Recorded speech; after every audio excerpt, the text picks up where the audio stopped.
brand new season of Local Focus with Sebastian Noel underway. I wanted to backtrack, though, to last baseball season. Very excited to have Sandia's Adriel, Figueroa, Brito with me. Definitely caught my eye last year when he was in the state championship game as a freshman. But this year, man, it was something else. I've been doing this for a while. Probably the smoothest defensive player I've seen in high school. Welcome to the program. Thank you. Happy to be here. It takes a lot for defense to stand out, right? Especially in a game like baseball. You really don't, usually it's the big hitters or it's the speed. But for defense to stand out, it has to be pretty special, doesn't it? Yeah, I think it's because everyone likes seeing, guys hitting bombs and guys shoving it, but defense doesn't really get too valued nowadays. Yeah, and I can think of maybe, I want to say Jack Pineda was really good up the middle a couple of seasons ago. Obviously, this is way before your time, but kind of James Parr, Jordan Pacheco duo there at La Cueva was really good up the middle. But yeah, man, where did that, first of all, how many ground balls do you have to take a day to get that good defensively? I take probably around 2 buckets, 3 buckets a day of just grounders. Okay. Yeah. So how many is that? That's 60-ish balls of grounders. Okay, all right. I figured it would be more than that. I want to look at these plays because I've picked out some plays to look at, and we'll talk over these. But let's look at some of these highlights. So this is against Los Lunas. So the first one is the one ranging to the right, right? Yeah. What's degree of difficulty there? What would you rate that 1 to 10? That one, I give it an 8. I thought I had that one the whole way. I kind of bobbled it towards the end. I'm just happy I made the throw on that one. All right, so let's look at the next one here. Now, this is the one that kind of tests the range, right? Because that's all the way from the other side of the bag, plus the bare hand. Degree of difficulty there. That's got to be 10 out of 10. Oh, yeah, I give that one a 10. That one, I was just really feeling myself, so I decided I'll try the bare hand, and it worked out. All right, one more. And this one, I think, is a lot harder than it looks because a lot can get screwed up with this flip at the end. I've messed around with this in the backyard, and the ball can get caught up in the laces. Yeah. You screw up that flip, it can go straight up in the air. It can go behind you. What's the degree of difficulty on that one with the flip? That one's probably a 9 right there. That one, yeah. I didn't know if I was going to be able to get it there in time, honestly. So really, in that complement of plays, if I was putting together a quote-unquote training video on plays you have to be able to make as a second baseman or a middle infielder, we saw them all right there. We saw the one that goes to your right, where you end up on the other side of the bag. Saw the one that goes all the way to your left, where you're flipping to first, and then the bare hand. That's pretty much, those are the 3 plays you got to be able to make, right? On both sides of the bag, going both ways. And then if you can add the bare hand in, that's every possible ground ball outcome, right? Yeah. Which one were you most thrilled about after the game? Oh, the bare-handed one for sure. Yeah. That one, I've practiced that one a lot. I never thought I'd have the chance to bring it out in the game, and that one, when I did that, I was pretty happy about it. Because when you're barehanding like that, a couple things. One, you really have to look it into the hand, right? You start popping your head elsewhere, it's bad, right? Mm-hmm. So tell us about what goes into that, and then what kind of grip are you trying to get on a bare hand? Are you trying to grip a fastball at that point? Or are you just coming up with it with a changeup grip? Tell us what goes into that bare hand play. Yeah, so that one's hard because you got to really make sure. I have some pretty big hands, so I got to really make sure I get all of it. But after that, the grip is just however I catch it, I throw it. I try and get it off my palm, but if I got a change-up grip, if I got a slider grip, I'm just throwing it. It doesn't really, I'm not trying to find a grip on that one. And most time, do you have time to re-grip during most of those plays? Probably not, right? If they're hit right at you, you got time. Yeah, you can re-grip, but sometimes most of those plays that I had are the diving ones. I don't have time to re-grip. Right. Now the one going to the right on the other side of the bag. That's the one that's all about arm strength, right? Yeah. No, and that one was hard to make it there. And then the flip. The flip. You talked about how many grounders you take a day, but how many times did you practice that flip? Never. That's a lie, because I see you and Talon do it between innings all the time. That exact play, I've probably practiced it 10, 15 times. But yeah, me and Talon play a lot of flips, so I mean it was pretty natural, that motion right there. Right. And so, but you've played every spot on the infield too, pretty much, right? So those throws become drastically different if you're playing short and playing third, right? Talk about that. No, I mean, last year I played a lot of like third instead of short, and that throw, it's a lot different. The throw from third is just you're getting any ball right here and you're just throwing it pretty easy. The shortstop throw, you got a lot of range, second base as well. It's a lot more athletic position, I feel like, at short, and it's a lot more athletic throw at short too. Right. I mean, you're a Jeter guy, right? So Big Jeter guy. short is kind of like that's the one position where you can have the deep in the hole, throw in the air. I'm sure you've seen it 100 times in your childhood, right? That's where you can have the Jeter throw, right? Yeah, and I see it every day at practice too. Talon wants to beat me to it because he's the one that can do it. Right. And he's real good at it, so. So, I mean, defensive. All right, we're kind of talking about how many ground balls you take, but like in general, during your off season right now, what does the day look like for you? Right now, when I have school, or like right now when the season ends, I go about 4. I leave at about 8. I take some grounders. I might throw a bullpen here and there. I hit for like about 2 hours, and then yeah, that's pretty much it. Okay, so I mean, out of that 4-hour session, and shout out ABA by the way, right? Yeah, that's where shout you're out at. ABA, yeah. You know, if you ABA, if you're watching, you know, when you want to sponsor the show, give me a call. You know, we're always taking sponsorships, right? Hey, you know, gotta make something happen, right? But anyway, so out of a 4-hour session there at ABA, probably you're hitting for 2 hours, and then fielding for how long? I guess it depends how fast we're taking grounders that day. Usually I'll hit for about 2 hours, take grounders maybe at most like about an hour, and then I'll have a bullpen. I might hit for a little longer sometimes. Yeah, and sometimes I'll just sit there and I'll just pick the coach's brains. Like it won't even. Right. Yeah. I want to get into more of that. We'll take our first break with Adriel, Figueroa, Brito, but we'll talk more about just the process when we get back. We would like to thank the following sponsors for making this broadcast possible.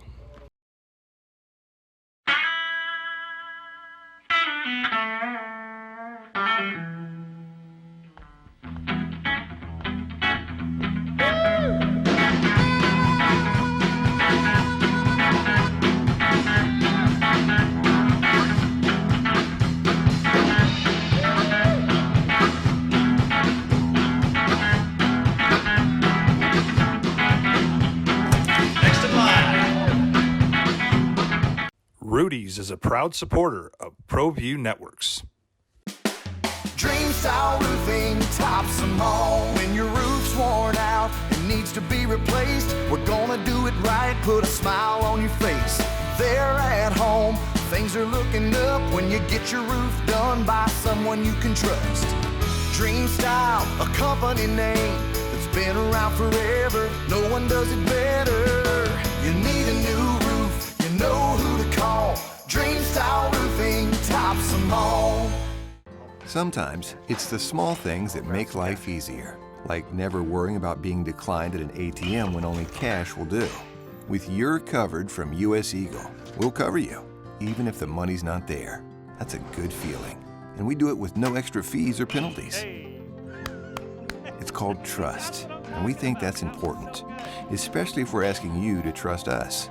At US Eagle, that's just part of what it means when we say people mean more.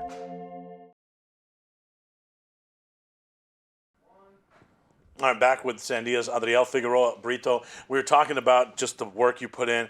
Like, okay, are there certain drills that are your go-tos for, especially for defensive work? For defense, I'll set up a ball on the ground and I'll start behind it and I'll try and get around it. But besides that, I don't really have too much defensive work. I might do some dailies every time I'm about to go field, but real drills, not really. I find that remarkable. Like, I mean, I just can't believe it because, like, I mean, here's the thing that struck me as I was doing the whole tournament. Like, okay, you know, like, all right, everyone fields ground balls, but why do you look so damn smooth doing it?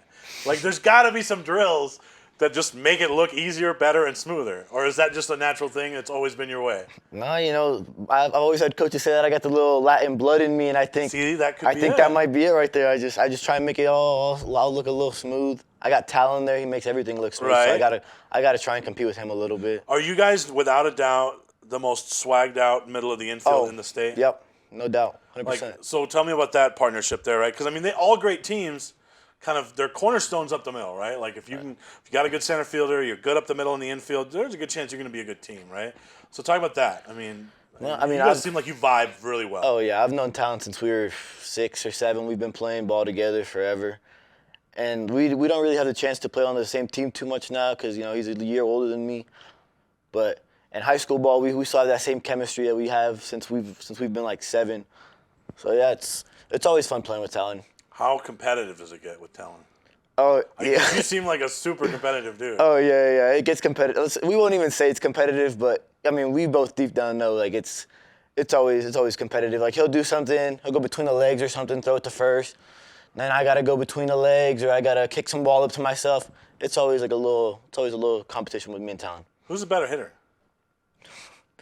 You can have me answer that. Yeah, of course I can. Who's a better hitter? I think we're both really good. Oh, that's good. Okay. Or who's a better fielder? I might give it to Talon. Okay. Who's a better dresser? Talon, I'll give it to Talon, sure. All right. Nicer car? Dude, my car's newer. Okay. My car is newer, so if we're going by the newest car, then I got the newer car. All right. Who's better in the classroom? I don't know. All right. Who gets in coach's doghouse the most? I think me. I'm a real argutive man. All right, I like all arguing right. a little bit. Okay. Smoother with the ladies? Me. That's me. All right. Okay. All right. That's pretty competitive. It wasn't that bad, right? I mean, like usually when that's competitive, that's a fiery kind of line of questioning.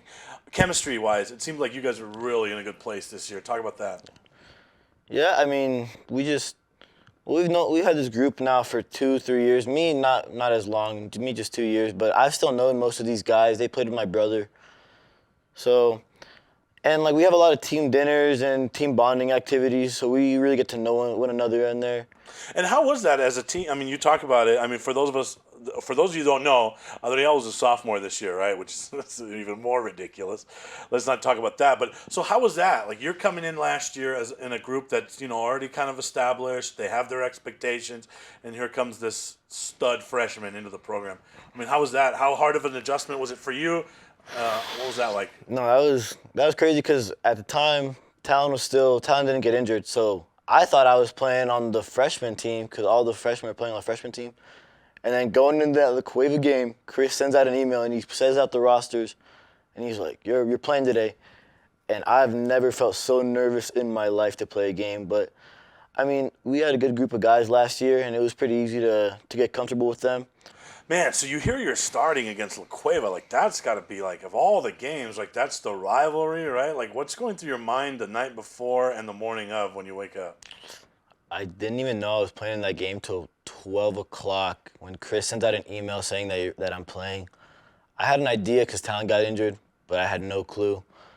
But from 12 o'clock to about, what time the game ended, like 6, I was so locked in. I was so nervous the entire time before the game, though. And then first pitch, like, I'm leading off, too. So first pitch, I see it. And then the butterflies kind of just went away, and I just played my game. And you still get that? I mean, is it a good nervous? Like, do you still get those before a big game, or not really? Or? Every once in a while. I don't get them too often now, but I think they're good. I like to have a little bit of nerves going into the game. I feel like if I'm not like a little nervous and I don't really care too much about the game. What about first look on the field, freshman at Isotopes Park state championship game?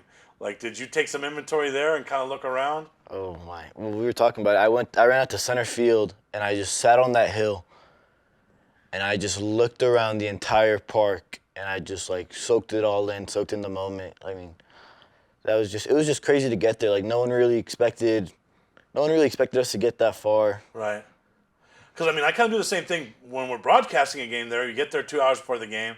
You're just upstairs. You're looking at the whole field. It's pretty impressive. But I can only imagine as a freshman just being on that infield. You're looking up. You're seeing the press box. You're seeing some luxury suites. It's got to feel so much bigger than anything that you've ever played at, right? Oh yeah, that's definitely the biggest, the coolest field I've ever played at too. Like, I remember when in the game we'd be hitting, and you could just hear it echo throughout the entire stadium, and it was a surreal moment. Everything we'd do in that game, like, I remember I got a hit, and I ran to first, and I was like, oh my God, these bases look so much bigger. Right? Like this dirt feels so much better. Right? Everything's just so much cooler over there. You did talk about Coach Eaton sending you that email. We would be remiss if we didn't talk a little bit about that. How hard of an adjustment was that? I mean, I know Coach Eaton. I knew him a little bit, and he seemed like he was a real player's coach. Yeah. Like that, you'd be real close to him. So how was that? I mean, when you guys found out the tragic news, what was that like? So I was in Cuba when I found out about it. And it was just a crazy thing to think about because I went into last year. I showed up late, like the first day of school I wasn't there, so I didn't get to meet Chris, but my brother had played for him. So I had heard stories about Chris and everything, and I remember like showing up and thinking like he was gonna be a real hard guy. And like I said hi to him, and he was like he was the nicest guy, most respectful guy.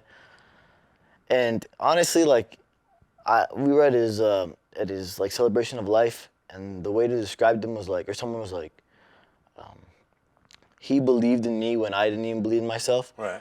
And honestly, like last year at the beginning, I didn't have too much confidence in myself, and he just threw me in there, lead off, pitched the first game, and from there, like our relationship really got better. And I mean, I'm sure after that happened and everything, you kind of think about mental health a little differently. I'm sure you guys take it a lot more seriously, and it's a real thing, right? Like, I mean, did it bring you guys closer as a team?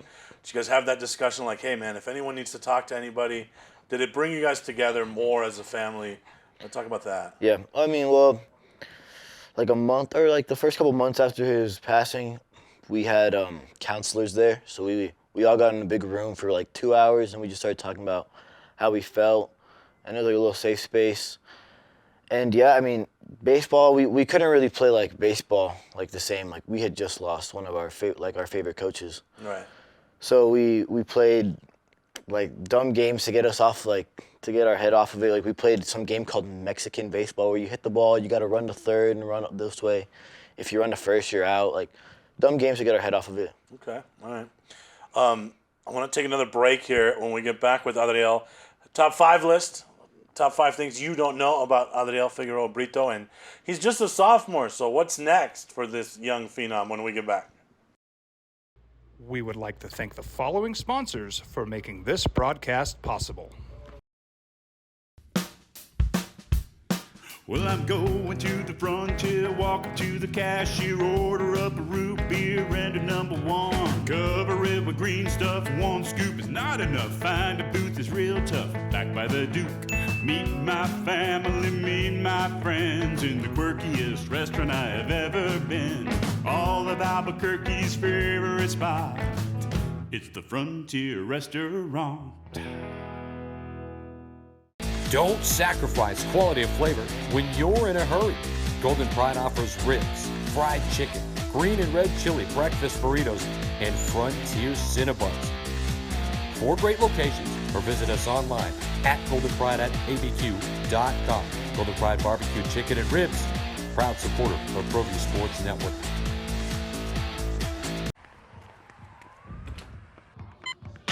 These are more than just the sounds of a safe place to go after school. These are the sounds of interest being ignited and of mentors making an impact. At Boys and Girls Clubs, we don't do just one thing. We do whatever it takes to meet the needs of every kid who comes through those doors. Because whatever it takes is what it takes to build great futures. Great futures start here.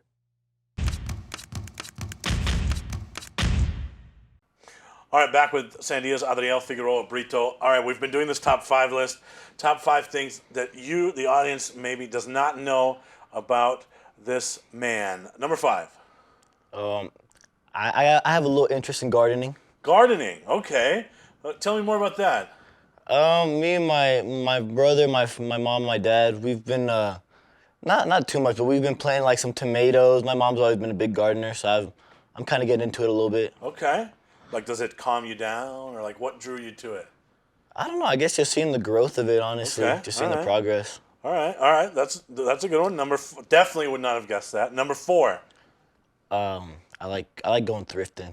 Thrifting, okay. Yeah. I have a friend that's like addicted to it. He buys the most worthless shit, and it's everywhere, all over his restaurant. So tell me more about this thrifting quest. No, like I don't thrift for like items. I just thrift like shirts or something. Okay, all right. Like some little. I go for like a little vintage look. I Okay. try at least. It's hard to find things like that here. Okay, all right. Where's the best spot to go thrifting? Really just put me on a spot like that. There's one on Manal. I think it's called. I don't even. it's Well, like we a don't have to thrift name them because shop. they don't sponsor the show. Yeah, So, you're right. Yeah, no Good- free good advertising. point, good point. All right, number 3. I used to play basketball when I was younger. Okay, I would not have expected that. Basketball, huh? Yeah. How did that go? Not very good. That's why I play baseball now. Right? Those two kind of you don't see that combination very often, I've noticed. We get a lot of 2 sports athletes here, but that combination that's pretty rare. How long did you play? When did you give it up? I probably played when I was in 5th grade, skipped my 6th grade, and then played 7th grade year. Okay. And yeah, I just kind of gave it up because I wasn't very good at it. All right, number 2. My favorite player right now is Fernando Tatis Jr.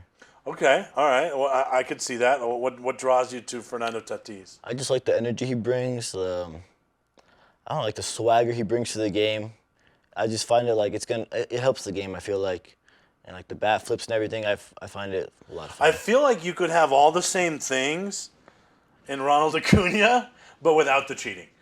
Yeah. Like, You I definitely could. I Yeah. think Ronald Acuna should be everyone's But hero. Ronald Acuna is an outfielder, and I'm an infielder. All right, I give you that one. That makes sense. All right, Ozzy Albies, right? But whatever. All right, we'll get back to that in a second. Where are we at? Number 1. Number 1 thing that we do not know about Adriel Figueroa Brito. I think it's got to be that my favorite college is LSU. LSU.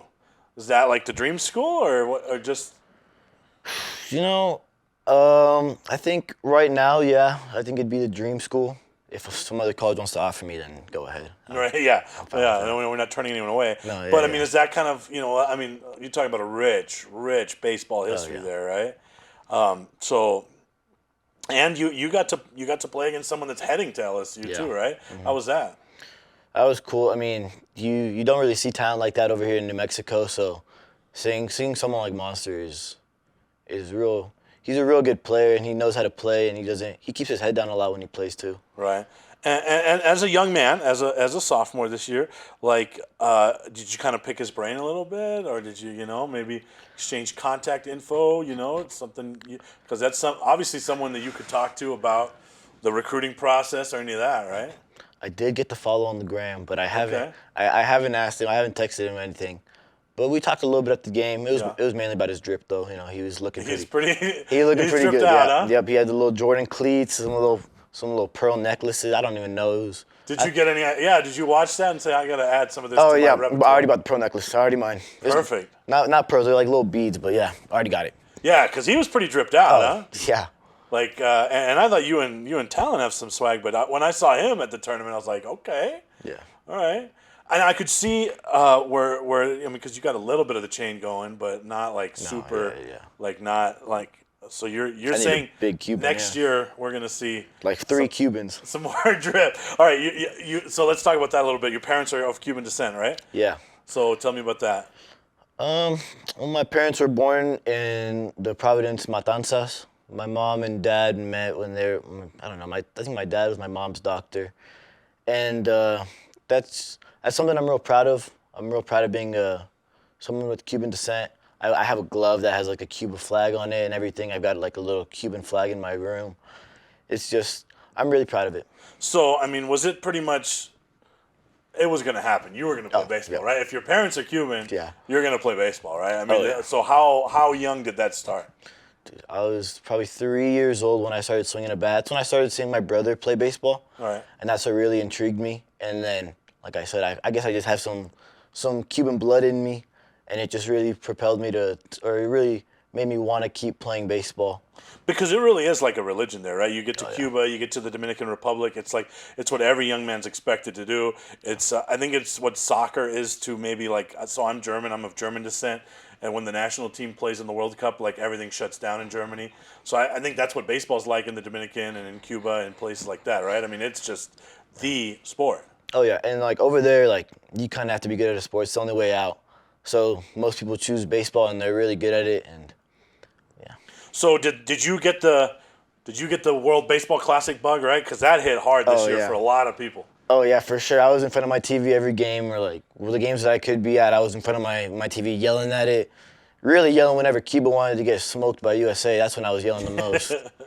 I mean, I think, and I've been a baseball fan for a long time, but I think, and I'm interested to get a younger person's perspective on this, but I think a combination of the World Baseball Classic, seeing that element and how much the guys like it, and then the younger dudes that are not afraid to pimp out a home run, that are not afraid to, be 100% themselves. Like, I think it's really, really re-energized baseball. Yeah. And I think you add some of these speed of play rules that they've put into play now, I think baseball is a better product than it's been in a long time. Yeah. And I just, like you said, the World Baseball Classic, and like seeing like Acuna hit a ball 500 feet, we'll stare at it for 10 seconds, take 15 seconds to get to first. Like that gets me up. That's what makes baseball fun to me, in my opinion.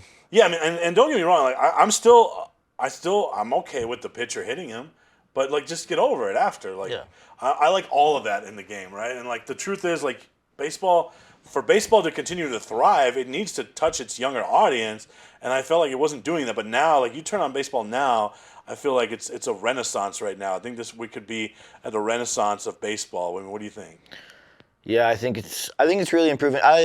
I still understand like the point of like, keep your head down, run it out.